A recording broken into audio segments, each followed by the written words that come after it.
Kwa hapa anasema wote wakajaa roho. Maana ukumbuke kwamba walifua kwenye mambo ya rohoni. Haleluya. Walirejoice. Wakanena kwa lugha, wakafasiri lugha. Wakasema tunaenda kuenda tena neno la Mungu kwa ujasiri. Haleluya. Sasa unajua kwa nini nizungumza? Nataka uvute picha ile neno ilikuwaje. Vuta picha watu 11,000 wamejaa roho eneo moja, palikuwaje hapo? Ndio bila kuzungumza palitikiswa kweli.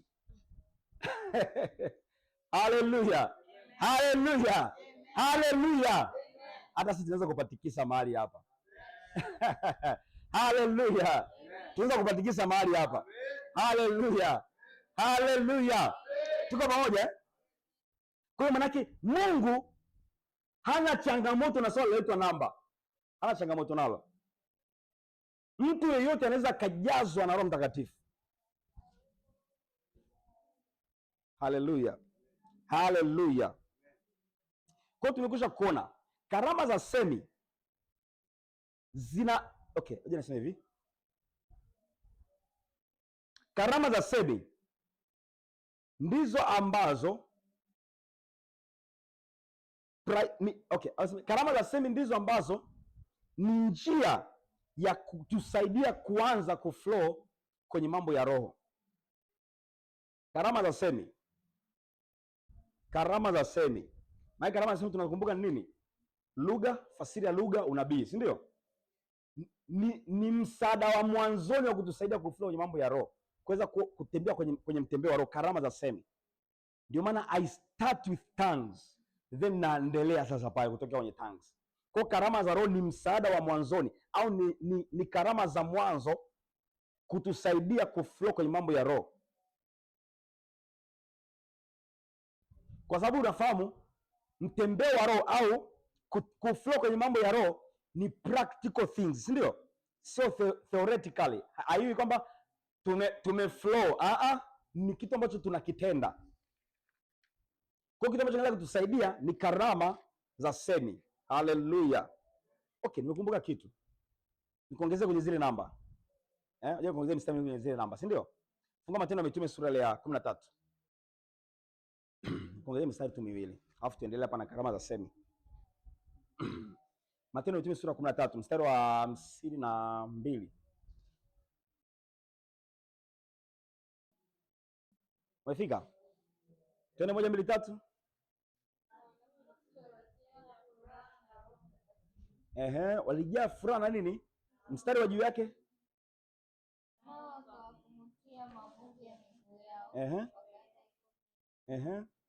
Alafu msambia anasemaje? Walijaa furaha na Roho Mtakatifu, si ndio? Wanafunzi, manake kwa idadi yao walijaa furaha na Roho Mtakatifu, manake walijaa Roho Mtakatifu. Sura ya 10 mstari wa 44. Sura ya 10 mstari wa 44.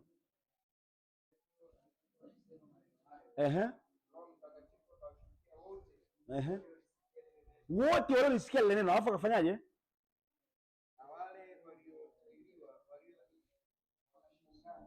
Unaona sasa hapo ni baada ya Petro kuwa anahubiri afu Roho Mtakatifu akashuka akaanza kunena kwa lugha, si ndio?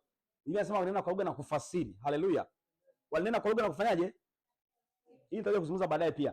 Kwa sababu ukumbuke hao ni watu ambao walikuwa bado hawajaamini. Lakini siku hiyo hiyo waliweza kunena kwa lugha na kufasiri. Haleluya. Manake sisi pia tunaweza, si ndio? Kwa sababu hao walikopo ukumbuke Petro kwa hajafundisha hata mambo namna ya kuflow kwenye mambo ya rohoni. Au semoni ya Petro ilikuwaje pale?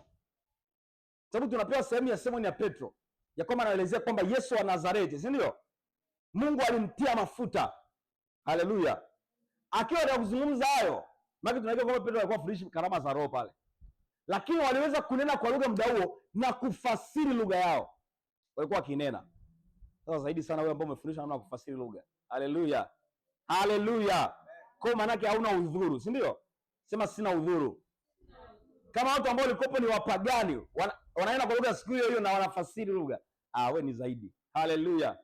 Haleluya. Sasa hapa kibaya zaidi kwamba hapa hatupei namba walikuwa watu wangapi. Lakini anazungumza wote, maana walikopo ni wengi. Alikuwa anapiga kazi, alikuwa anawatumwa wote wanaenda kwa lugha na kufasiri. Haleluya. Kwa hiyo ndipo kwamba Mungu angalia nini? Namba. Kusema kwamba tuko wawili, tuko 10, tuko 100, tuko 1000.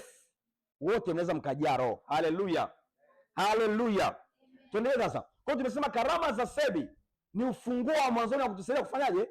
Kufua kwenye mambo ya roho. Haleluya, haleluya, tuko pamoja, tuko pamoja. Sasa nizungumzie sasa hivi kitu, nisikize sasa kwa makini.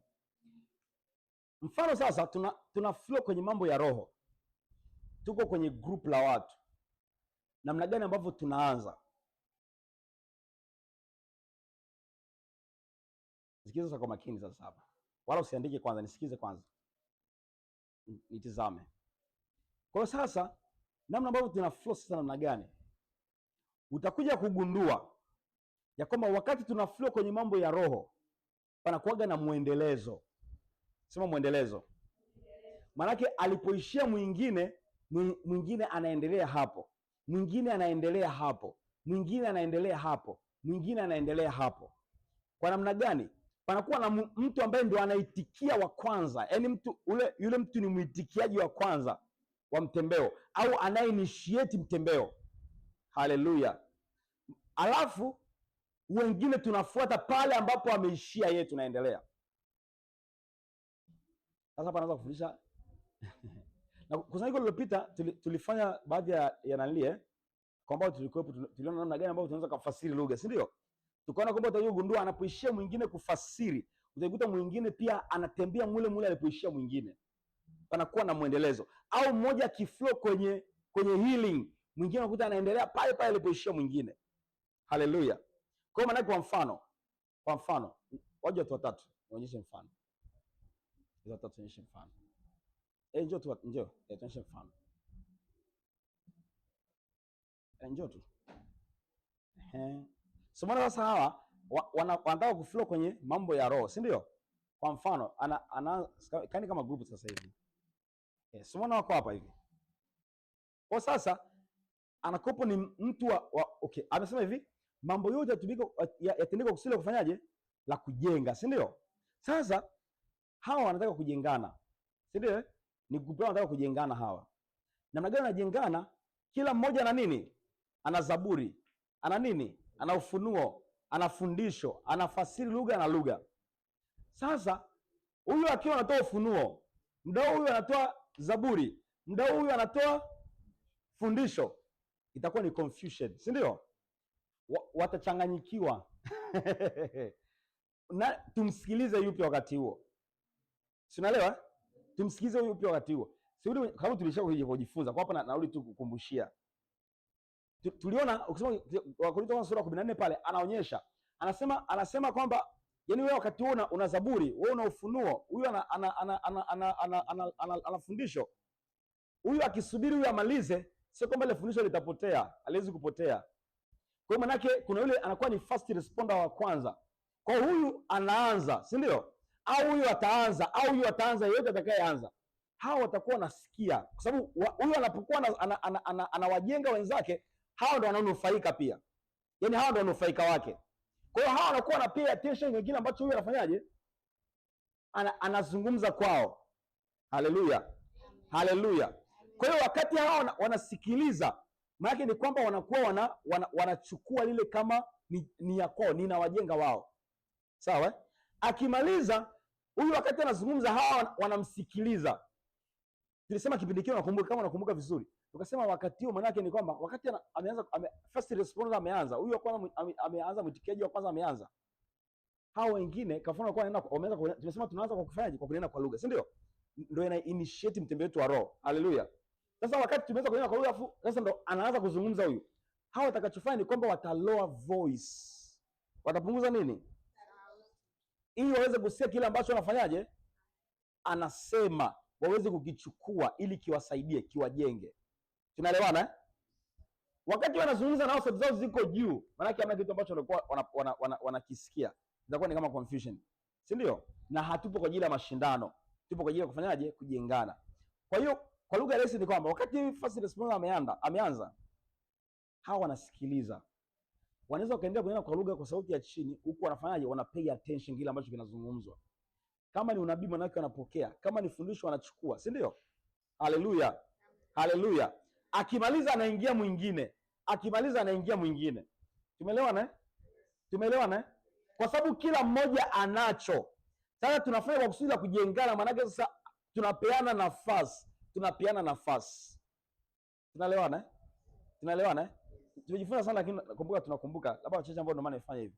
Kwa hiyo tunakuwa tunafanya haya yote kwa kusudi la kufanya, la kupata kujengana. Tuko pamoja? Tuko pamoja? Kwa hiyo tunaanza kwa lugha, then sasa tunaendelea kuflow kutokea hapo. Sasa kitakachofuata kutokea nini? Unajikuta sasa kile ambacho ameanza nacho first responder, unajikuta akija kufuata, ukija kuvijumlisha kwa pamoja utagundua vinafanana. Haleluya. Haleluya. Kwa sehemu kubwa, sema kwa sehemu kubwa unakuta vinafanana. Haleluya. Haleluya. Tuko pamoja? Kwa mfano unakuta ametikia kwenye nani gani? Sawa, kwa kuzungumza kwa kufasiri lugha. Tumie nani gani nyingine? Labda ametikia kwenye neno la maarifa. Unakuta wote hawachezi mbali na hapo. Kwa unakuta anapoishia huyu mwingine anadakia pale. Anapoishia huyu mwingine, kwa sababu huyu ameinitiate, hawa wamefuata. Haleluya. Haleluya. Tumekumbuka eh? Tumekumbuka eh? Bwana kichwa tikisa hivyo. Tumekumbuka eh? Kwa hiyo maana yake tukisema tunajengana, maana yake tunafanya kwa namna hiyo. Kila mtu anapata nafasi. Haleluya. Sasa unahudumu uponyaji. Unakuta sasa mfano umewekea mkono. Unakuta umewekea mkono huyu. Wewe unakuta umewekea mkono huyu. Unajua sasa nani ambaye ni mpokeaji hapa kwa wakati huo? Unaona shughuli inapokuwa eh? Si ndio? Lakini kwa mfano anaanza huyu ndo amekuwa fast, ameanzisha. Sababu wote wanaweza wakaanza, labda ndo ameamua kuanza huyu, si ndio? Amewahi kuanza huyu. Maana huyu labda amehudumu kwa huyu, huyu amehudumu kwa huyu, huyu amehudumu kwa huyu. Wote wamekuta wamenufaika. Haleluya.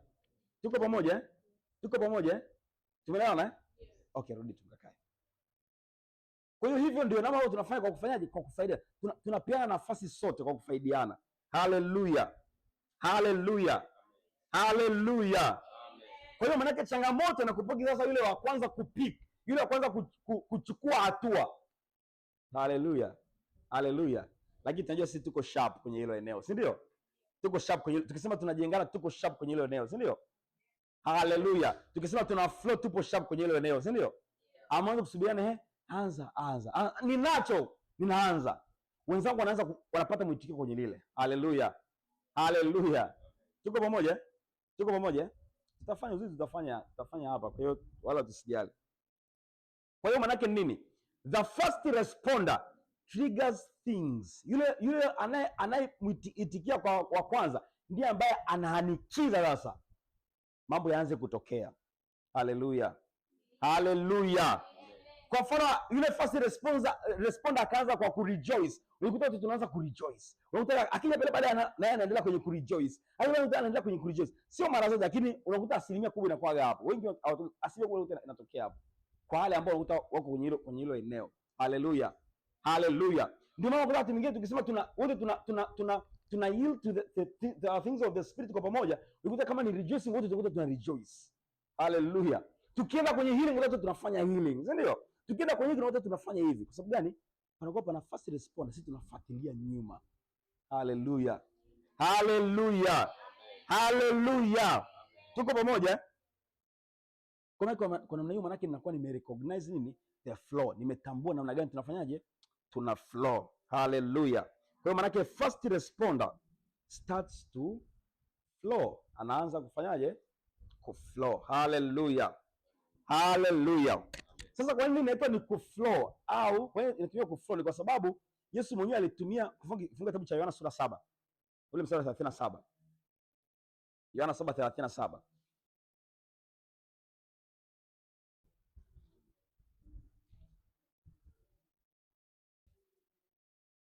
Umefika? Ili uone the theme. Kwa nini inaitwa ni kuflow to the things of the spirit? Una flow. 37 umefika? Tena 1 2 3.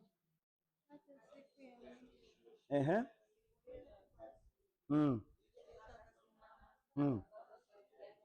Ehe. Ehe. Ehe. Ehe. mito ya maji yaliyo hai itafanyaje? Kwa mtu anatafsiri ya Kiingereza? Tafsiri ya Kiingereza?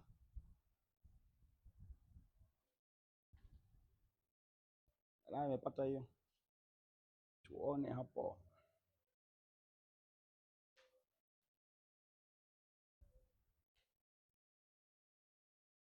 Umefika? Mtu amepata?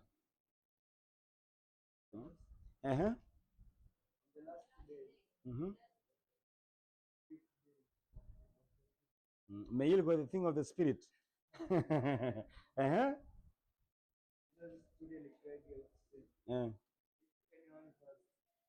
him come to me and drink. He who believes in me, as the scriptures say, out of his heart will flow. Will nini? Flow. Rivers of living water. Kwa nasema will flow. Kwa flow. Kwa Yesu alitumia maji kuelezea kwa habari ya nini? Ya roho. Haleluya. Na hapo maji yana flow kuelezea yani vile maji yanavyo flow kuelezea na mambo roho anafanyaje? Ana flow. Then mimi naunga ile flow ya roho. Haleluya. Haleluya. Tuko pamoja? Tuko pamoja. Kwa hiyo maana yake nini? Sisi tuko familia na utendaji wa roho. Tuko familia nini? Na utendaji wa roho. Kwa hiyo ikija kwenye swala la mambo ya roho au mambo ya usuli wa roho au karama za roho, sisi sio wageni.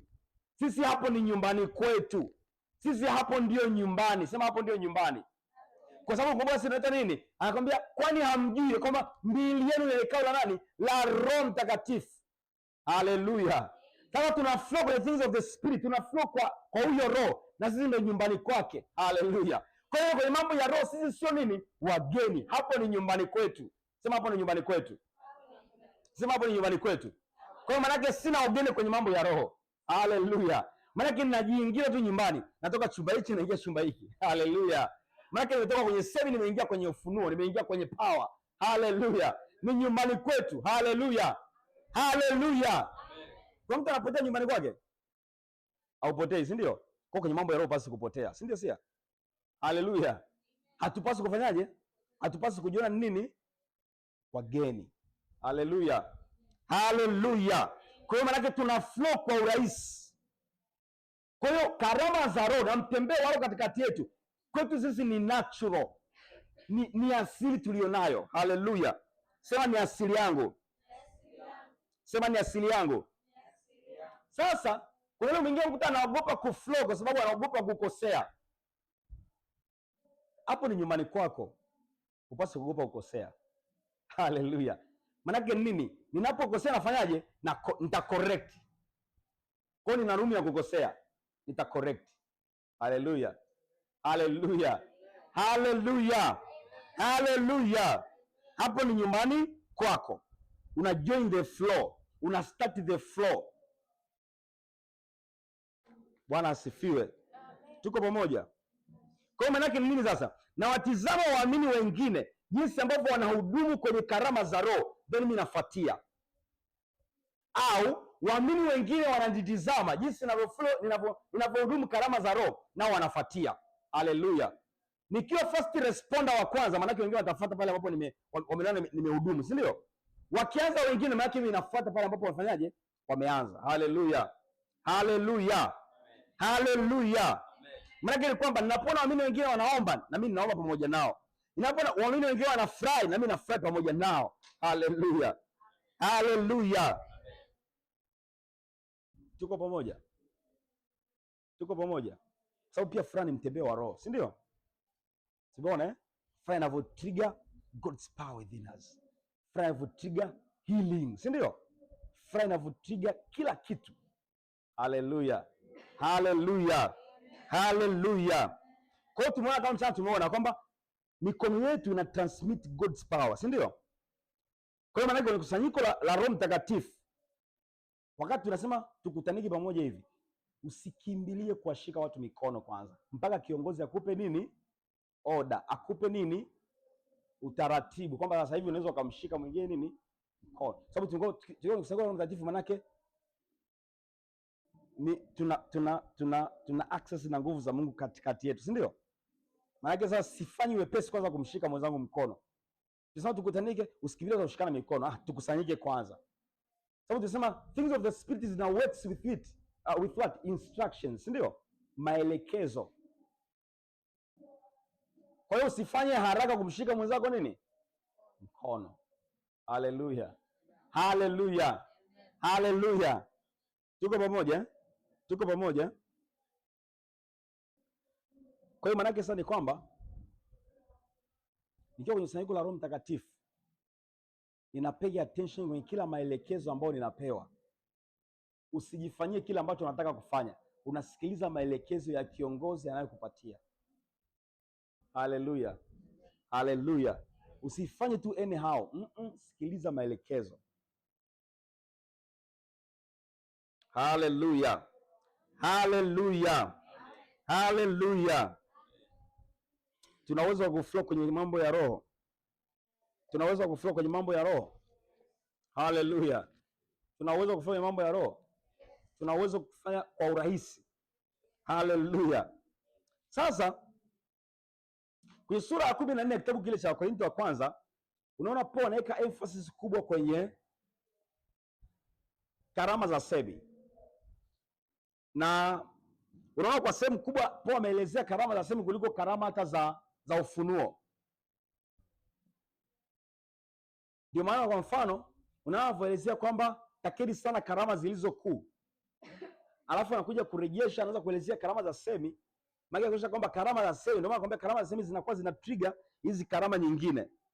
Kwa mfano una karama za ufunuo Paul hajaelezea sana.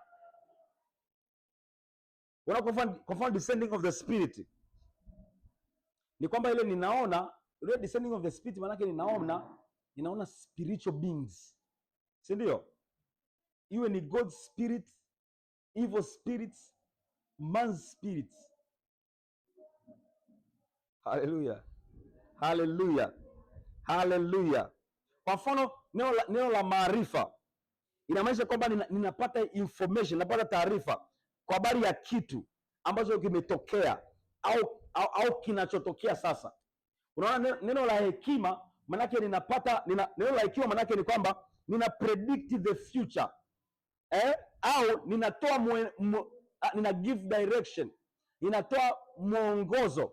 Nimetoka kugundua kwa mfano kwenye karama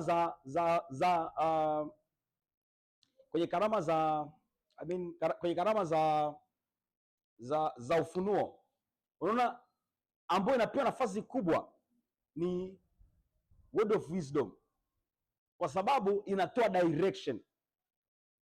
Haleluya. Haleluya. Kwa sababu inatoa nini? Direction. Na kwa sababu direction ndio zinaamua maisha ya watu. Sababu kwa mfano kile ambacho kimekwisha kutokea, ambacho neno la maarifa, ambacho kinaendelea kutokea sasa, kinaweza kisamue future. Si ndio? Kinaweza kisamue future. Lakini the word of wisdom inaamua future. Na kwa hiyo inakuonyesha kile ambacho kinakwenda kutokea, ina predict the future. Ni kwa sababu ili kama ni kibaya maana ukinyamazisha kisiweze kutokea. Haleluya. Haleluya. Vumiliana pamoja nami. Mchana si mmenikatili. Na mimi sasa siwaonee huruma. Mimi nabonda tu. Mchana mliniingiza mimi kwenye flow, kwa hiyo sasa hivi naingiza mimi kwenye flow. Haleluya. Kwa hiyo the word of wisdom ambayo ina predict the future, inatoa mwelekeo. Maanake ni kwa ajili ninaona ili kusudi kwamba nizuie kisitokee, si ndio? Kama kilichotokea maana nizuie kisende kutokea. Haleluya. Haleluya. Kwa hiyo ina predict the information ambayo inakwenda kutokea. Haleluya. Na kwa habari ya karama za nguvu sasa, hizo ndo ziko clear kabisa. Hizo ndo ziko clear kabisa. Hazihitaji hata mtu kuweza kupewa notes nyingi. Na ndio wale mchana kwa mfano working of miracles inaelezea kwamba ni kuwa creative. Maanake nina uwezo wa kufanyaje? Wa kucreate, uwezo wa kuumba. Unajua miongoni mwa kitu ambacho Mungu amekitengeneza ambacho ni bora ndani yetu ni kutupa roho wake. Yaani ni namna ambayo haupasi kuichukulia kawaida. Haleluya, haleluya. Mungu, mbona kama unaniombea?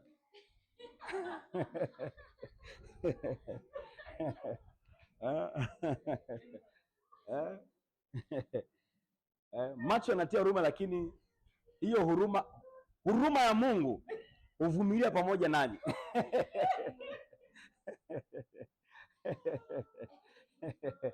Karama ya Mungu haina nini? Haina majuto. Ungenionea huruma hivyo hata mimi mchana. Sasa hivi ningeona namna gani na kufikiria, lakini kwa namna hiyo kwa kweli utanisamehe. Au unasemaje mtumishi wa Mungu? Alafu ulikimbia mchana Ulikuwa mchana kweli? Mchana ulikuwa kweli? Akumaliza session. Aha, ndio nilikuwa namtafuta. Nikasema mbona kama yule ndio nilikuwa nasema sijamuona. Nakumbuka ulitoroka. Wote nimekaa yani sipoona najua. Kwa mwingine pia kwa amekaa hapa. Si ndio? Mlitoroka pamoja. Okay. Lakini sasa okay, sawa.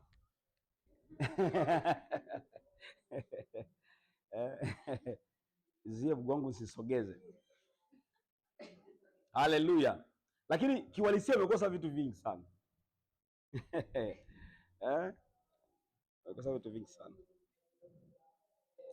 Okay, nilikuwa nasemaje? Tunasemaje? Sio mnavyonichukua. Umeona mambo mnanichukua? Wananihamisha taratibu. Aha, okay. Nikubukia sana notes za jana ambazo hatukumaliza. Yaani leo, Mungu wangu. Hii hapa, yaani hizi hatujazifanya zote. Na hii hapa, hii notebook nilinunua kwa ajili ya charismatic camp. Hii ninazo pale notebook nyingi. Hii hapa nitumia kwa ajili ya peke yake. Simona hapa nilivyoandika. Nimeandikaje hapa? 2026. Pale nyumbani na 2024 ya 25 ninazo tena na hizi kama hizi.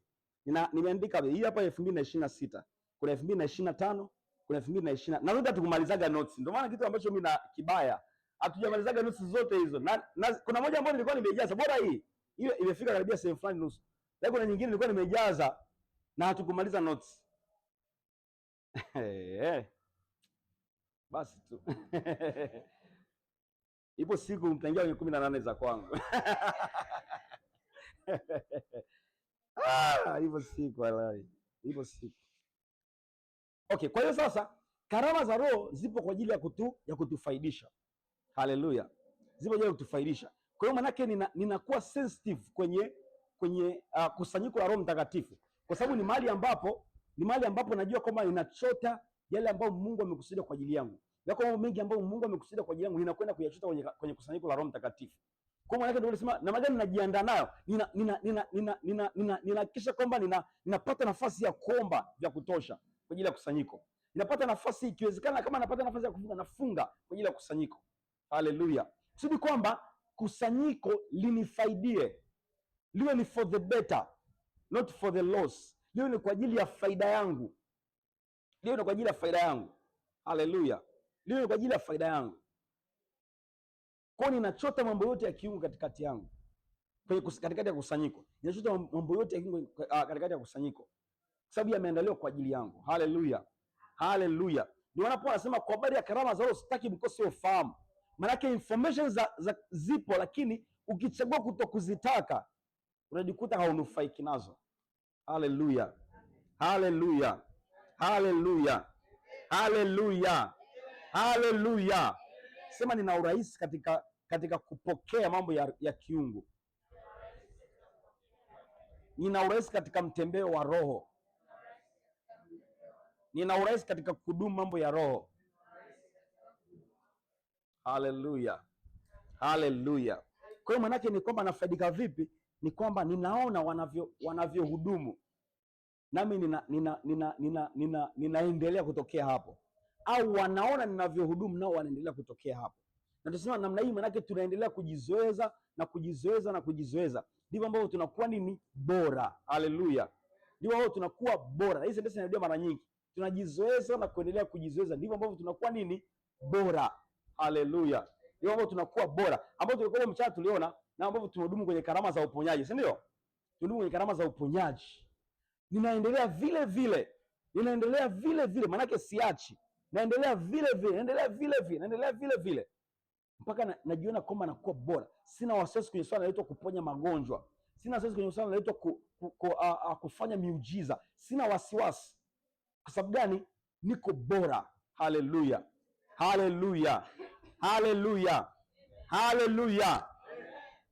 Kwa hiyo unafanya mambo yote, unaendeleza mambo yale yale yote.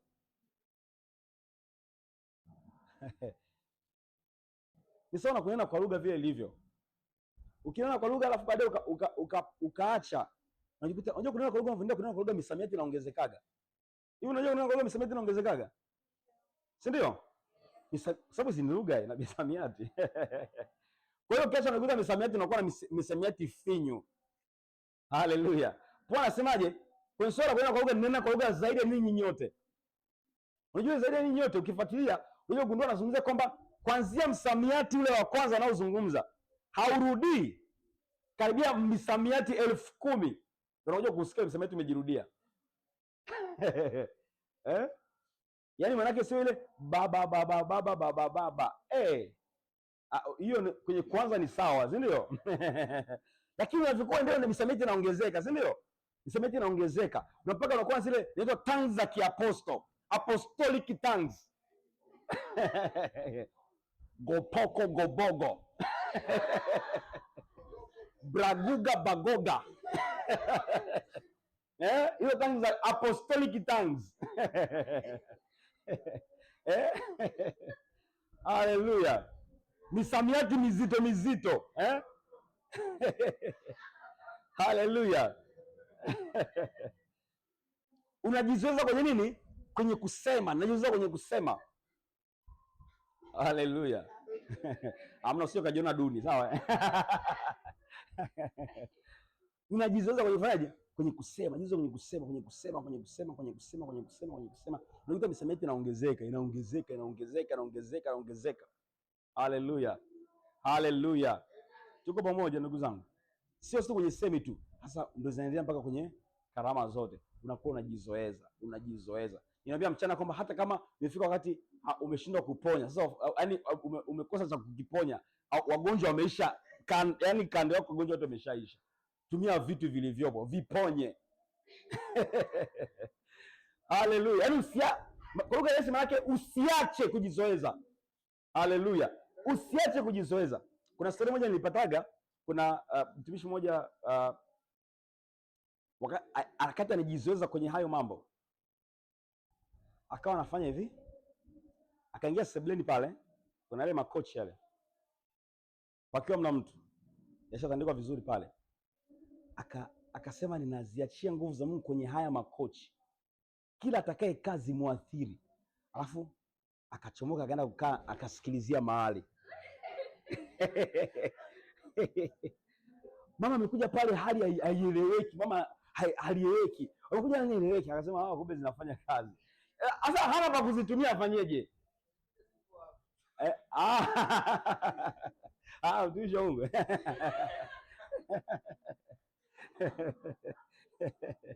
Tumisha Mungu zilimkuta kama zile za Yesu na wanafunzi wake pale kwenye mlima wa mabadiliko.